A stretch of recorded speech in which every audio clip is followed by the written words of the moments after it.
Hello ladies and gentlemen, this is your boy Mrteamguy and welcome to another episode of Gaming Spotlight. Today I want to talk about an indie real-time strategy game called Tooth and Tail. It was developed and published by Pocket Watch Games on September 12, 2017. Tooth and Tail is different from most RTS games because of the fact that you need to move yourself into danger in order to give commands to your army. Instead of being able to freely move your cursor around the map and clicking a go here action, you control the leader of your faction and must physically move to your enemy in order to march your army forward. The character you control does not fight at all, so you need to rely on your army. While this is cool in some aspects, it also leads to the main problem I have with the game. If you right click, you raise your banner and summon every single unit in your army to your current position. If you left click, you summon every single unit of certain class to your current position. This is as far as you get when it comes to strategy positioning. This leads to a bit of frustration because you can't attack two places at once. Or if you lead your army to attack, it's a bit difficult to keep your bases defended. On top of that, matches are quite short, straightforward, and maps aren't too big.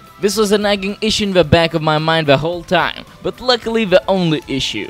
The gameplay revolves around food. You start the match off with a mill with 9 tiles available for building a farm.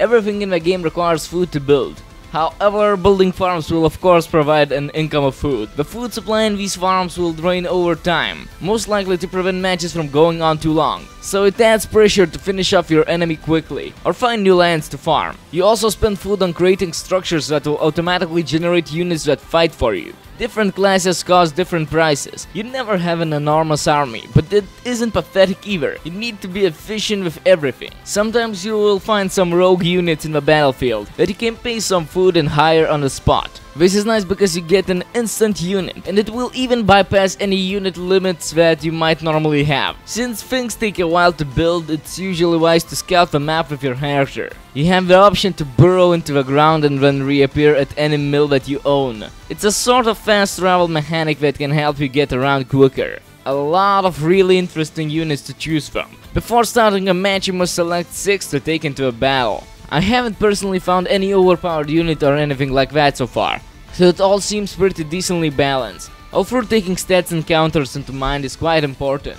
It's really nice that the game gives you options in most aspects. You can play against bots with a lot of difficulty options. Online, split screen, cross-platform play, uneven team battles like 3 vs 1. The only thing that is missing is an audio level for voices. There's a lot of voice acting in this game and it's all gibberish, so I can see how it could possibly bother a few people. Unfortunately, you can't turn that off separately from the sound effects or music. Speaking of music, it's great. It does a wonderful job at adding to the atmosphere of a game. Right next to the beautiful pixel art, sounds, voice acting and character drawings. The story mode is surprisingly rich. You play through each faction leader's campaign, each with their own hub world full of optional dialogue, characters to talk to, and stuff to read that builds up the lore. It's nice that they took the time to make a really nice single player mode. It also does a good job at being a tutorial, walking you through the game step by step, and actually comes to be pretty hard at times.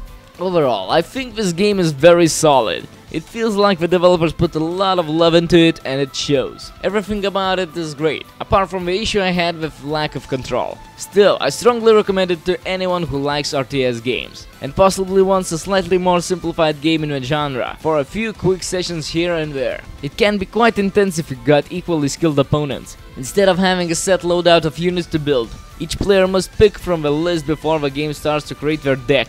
So knowing which unit to choose is based completely on players' knowledge and confidence. On top of this, every map is randomly generated on match start.